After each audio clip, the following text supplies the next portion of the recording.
नमस्कार दोस्तों, स्वागत है आपका हमारे चैनल भारतीय नॉलेज पॉइंट में। तो दोस्तों, आखिरकार अब जाके धीरे-धीरे ये बात साफ होती जा रही है कि जो बाइडेन अमेरिका के अगले राष्ट्रपति बनने जा रहे हैं। तो इसी के साथ ये सवाल उठता है कि आखिर भारत और जो बाइडेन यानी कि अमेरिका के होने वाले राष्ट्रपति, उनके साथ हमारे रिलेशंस कैसे होंगे? इस पे मैंने पहले भी एक वीडियो बना चुका हूँ। अगर आपने उस वीडियो को नहीं देखी तो प्लीज़ जाके देखो। और उससे पहले आपसे एक रिक्वेस्ट है कि आप लोग 70% से ज़्यादा ऐसे लोग हैं जो मेरे इस वीडियोज़ को देखते हैं, जिन्होंने मुझे सब्सक्राइब नहीं कर रखा है। तो प्लीज़ यार जाके आप लोग सब्सक्राइब करो, क्योंकि देखो मैं आपके लिए काफ़ी मेहनत करता हूँ, मैं आपके लिए काफ़ी ज़्यादा कंटेंट ढूँढ के लाता हूँ।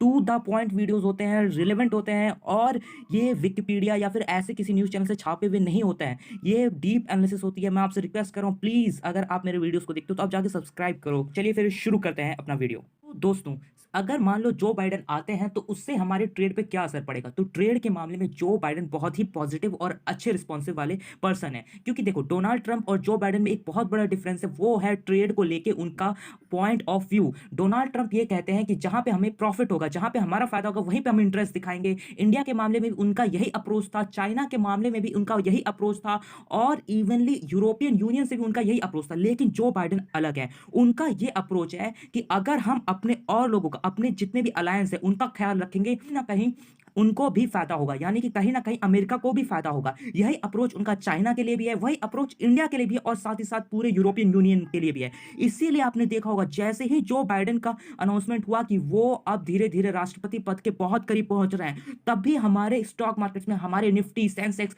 बहुत तेजी से आगे बढ़ने लगे, काफी तेजी से उछाल है। पिछले 3 दिन का आप रिकॉर्ड देख लीजिए, हमारे शेयर मार्केट्स काफी तेजी से आगे बढ़ रहे हैं, और काफी सालों का उन्होंने रिकॉर्ड भी तोड़ा है, सिर्फ और सिर्फ जो बाइडेन के आ जाने की वजह से। क्योंकि ये माना जा रहा है बहुत ज्यादा इन्वेस्टमेंट आने की संभावना है इंडिया के अंदर। लेकिन देखना यह होगा कि जो बाइडेन जो है, क्या वो भारत को लेके इतना पॉजिटिव रहते हैं जितना हमारी उम्मीद है।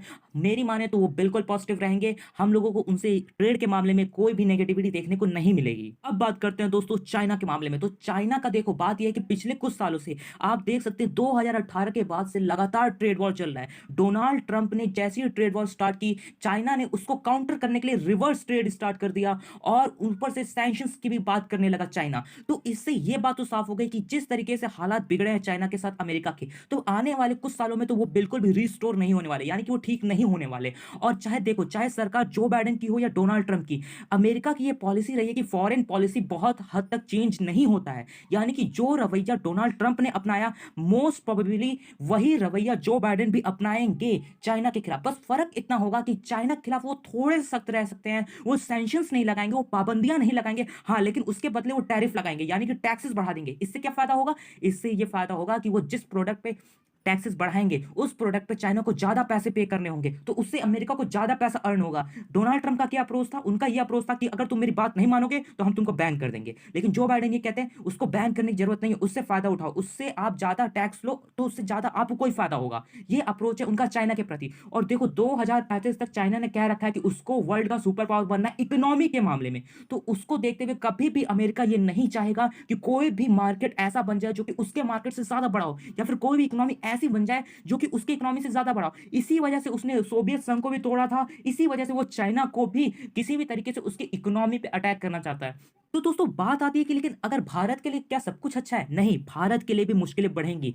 अब देखो, अमेरिका में जो सरकार आएगी, ज्यादातर चांसेस जो बाइडेन के ही हैं। तो जो बाइडेन के आते ही क्या होगा? तो देखो, वो लोग जम्मू कश्मीर, धारा 370, आर्टिकल 370, सीएए, एनआरसी, इसको लेके बहुत ही ज्यादा नेगेटिव है। उन्होंने ये कह रखा है कि देखो, हम लोग कश्मीरियों के साथ हैं, कश्मीरियों के फ्रीडम के साथ हैं, हम कभी भी फ्रीडम ऑफ स्पीच जो है उसको नहीं छोड़ेंगे। इसके पीछे एक रीजन भी है, क्योंकि देखो, अमेरिका के जो मूल निवासी हैं उसमें से सबसे ज्यादा वोट इनका इसी से आता है। जो लोग अमेरिका में कहीं और से आके बसते हैं, वो लोग ज्यादातर इन्हीं की पार्टी को वोट देते हैं। उन्होंने ही ज्यादातर जो बाइडेन को वोट दिया है, ज्यादातर ओबामा को वोट दिया है। इसी वजह से ये लोग हमेशा ऐसी बात करते हैं कि चाहे कहीं पे भी हो, चाहे कश्मीर हो, चाहे कोई भी जगह हो, वो लोग हमेशा बात करते हैं कि वहां पे आजादी होनी चाहिए, लोगों को फ्रीडम ऑफ स्पीच होनी चाहिए। इंटरनेट को भी लेके उन्होंने काफी नेगेटिव रूप दिखाया था। जो भारत ने भी कश्मीर के अंदर इंटरनेट पे कुछ पाबंदियां लगा दी थी कुछ समय पहले, उसको लेके भी वो काफी ज्यादा नेगेटिव हैं।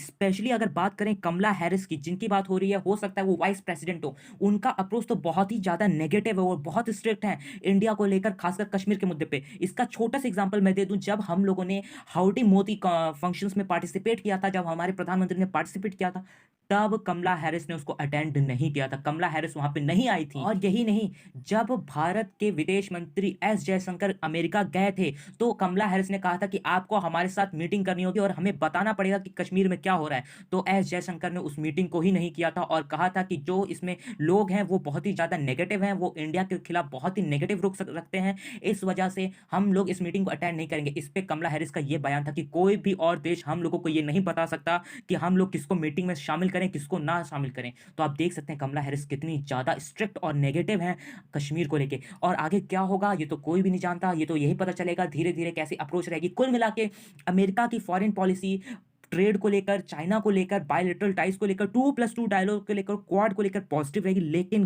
भारत को दिक्कत होगी जम्मू कश्मीर को लेकर। तो देखते हैं आगे अब क्या होता है। अगर जैसे जैसे अपडेट आता जाएगा मैं आपको बताता जाऊँ। आप बने रहिए हमारे साथ। जय हिंद।